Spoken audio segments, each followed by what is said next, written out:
E o DC Notícias Web vai falar de um assunto bastante importante para toda a sociedade: o câncer infantil. E para dar mais detalhes, trazer mais informações sobre esse assunto, nós estamos recebendo no DC Notícias Web a oncopediatra a doutora Carmen Fiore, da UPCAM. Doutora, seja muito bem-vinda, obrigada por aceitar nosso convite. Obrigada, e é um prazer realmente falar sobre um tema que é tão importante, né, para a comunidade de uma forma geral. Então, todos devem conhecer um pouquinho sobre o câncer de criança e de adolescente.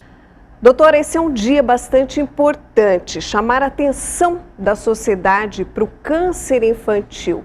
O câncer infantil que prejudica muitas famílias e é uma doença ainda bastante silenciosa. Sim, muito importante. Por quê? Porque é um tema muito desconhecido, né? Ninguém fala-se muito em câncer de adulto, mas a gente não tem quase nada, eu diria, sobre câncer de criança e de adolescente. Claro, é uma doença rara, corresponde a cerca de 2 a 3% do câncer de uma maneira geral, mas existe, né? Então, a gente tem hoje no Brasil previsto para o ano passado e este ano em torno de 8.400 casos, né, de câncer de uma maneira geral. Então, eu acho que é um tema bastante relevante por se tratar de criança, de uma doença rara e de uma doença grave, potencialmente fatal, mas com um índice de cura muito grande. Então, a gente tem que pensar hoje que o câncer de criança e de adolescente é uma doença curável.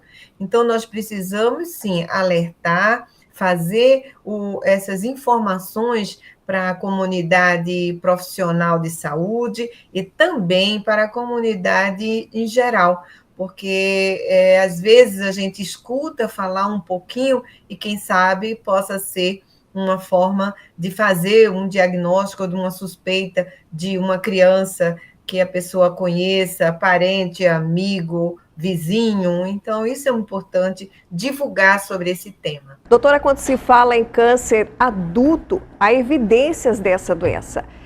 São campanhas de prevenção, como o câncer de mama, como o câncer de próstata. Mas quando nós falamos em câncer infanto-juvenil, isso ainda é um problema, porque não há evidências nas crianças, muitas vezes, dos tipos de câncer. Esse é um dos pontos de diferença entre o câncer de criança e adolescente do câncer do adulto. Então, todo mundo já ouviu falar sobre a prevenção, evita fumar, evita beber, porque isso pode dar câncer do adulto. Então, existem essas predisposições no adulto. Na criança, é muito diferente, a gente não tem como prevenir o câncer da criança. Muitas vezes a criança já pode até nascer com o câncer, pode, e desenvolver nos primeiros anos da sua vida, né? Então, a gente não tem como prevenir, e sim como diagnosticar precocemente, achar que aquilo está diferente, que possa ser uma doença mais séria, no caso, o câncer. Sintomas e sinais.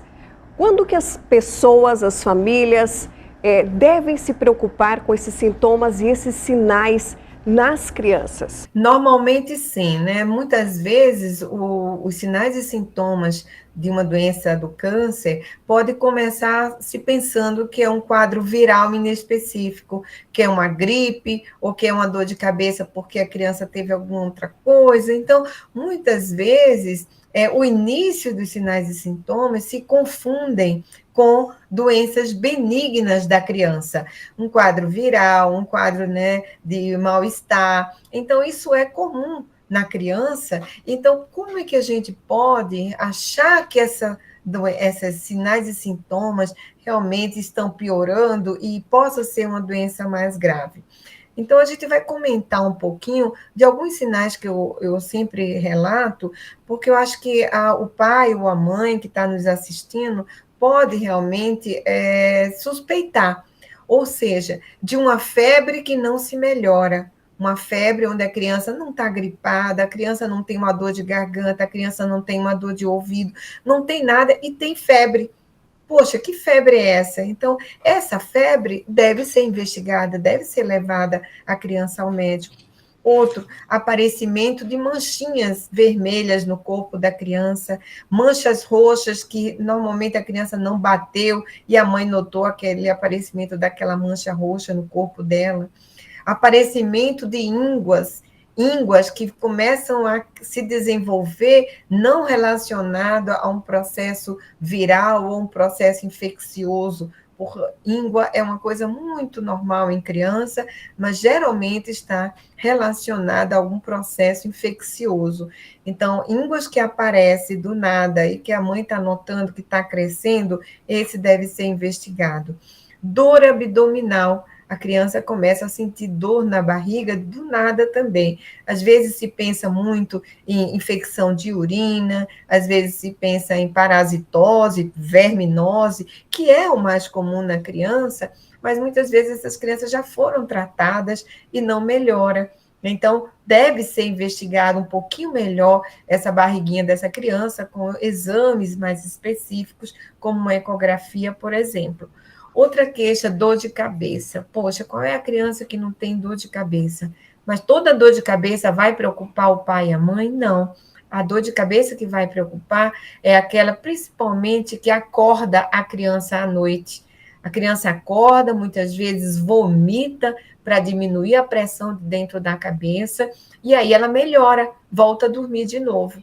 Isso é normal em criança? Não. A criança normalmente acorda para mamar, para ir ao banheiro, para ficar no quarto da mamãe e do papai, mas não para vomitar, melhorar e depois voltar a dormir. Então, isso vai chamar atenção. Outro fator também, que é uma doença muito frequente nos adolescentes, a dor óssea. Ah, eu estou com a dor me incomodando no meu braço, ou a dor me incomodando na minha perna, no meu osso da coxa. Então, essas queixas que se persistem devem ser investigadas, porque muitas vezes não se dá muito valor, principalmente ao adolescente, pensa que o adolescente está fazendo manha, não quer ir para a escola, não quer fazer isso ou aquilo, mas não. A dor do osso do adolescente é uma dor que realmente vai chamar a atenção dele não poder mais caminhar, né? Então, essa é uma queixa frequente nos tumores ósseos no adolescente. Lembrando também as dores nas pernas, dores nas juntas, pode ser várias doenças, mas uma delas é a leucemia, que pode também ocasionar esse tipo de dores nas pernas da criança, a palidez que a criança muitas vezes desenvolve do nada, a mãe, de repente, em menos de uma semana, nota que seu filho está pálido. Nossa, que palidez diferente. Então, essas são algumas queixas que você vê. A criança, a mãe nota que a criança não está bem. Esse é o primeiro ponto importante. Se a mãe nota ou a família nota que a criança não está bem, deve levar a criança a um atendimento médico, né? Ao seu pediatra de início, à sua unidade básica de saúde, ou mesmo nas unidades de emergências, as UPAs, né? Porque às vezes pode-se fazer exames básicos, como um hemograma, uma ecografia, um raio-x, no caso de dor óssea, um raio-x no osso. Então, alguns exames, viu, André, são exames simples, que a gente encontra-se nas unidades básicas, nas unidades de emergências pediátricas de uma maneira geral. Então, basta lembrar que, podendo ser um câncer, a gente tem alguns exames, hemograma, que é o exame de sangue muito simples, que pode ser feito e dar diagnóstico de leucemia, ou suspeitar de leucemia, né? Um raio-x de um osso, caso o paciente tenha dor no osso, que se repete, não está bem, então deve ser repetido também esses exames. E as ecografias abdominais também, que são exames que ajudam muito, né, no diagnóstico precoce desses pacientes. Agora, às vezes, os tumores na cabeça, que é o segundo tumor mais frequente, às vezes realmente é necessário uma tomografia para avaliar melhor se tem alguma coisa incomodando a cabeça da criança. Né? Naqueles casos onde a criança costuma acordar à noite, na madrugada, reclamando de dor na cabeça, associado a náuseas, a vômitos, é uma criança que merece, sim, um exame de imagem com uma tomografia para se descartar, né, uma doença mais séria, que seria o tumor cerebral. Então, de uma maneira geral, seria alguns sinais e sintomas que a gente alerta, né? Então, não é para ter medo, apenas eu digo, quando a criança passa a não estar bem mais de uma semana, vamos procurar o que está acontecendo, porque criança recupera muito rápido, né? Então, criança às vezes tem um quadro viral, e em uma semana ela já está pulando de novo, já está boa, né?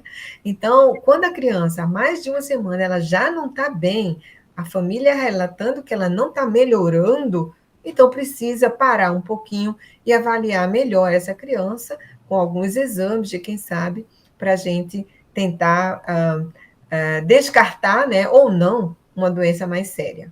Doutor, agora um alerta para toda a sociedade. O diagnóstico precoce pode aumentar as chances de cura?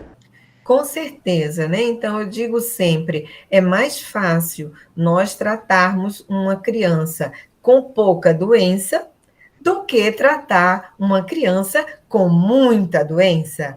Então, isso é uma coisa bem simples a gente entender. Diagnóstico precoce é pegar a criança no início, ainda com pouca doença, antes que ela chegue com uma doença muito avançada. Então, esses tratamentos do câncer são tratamentos longos, que realmente é sofrido, né, para a família, para a criança.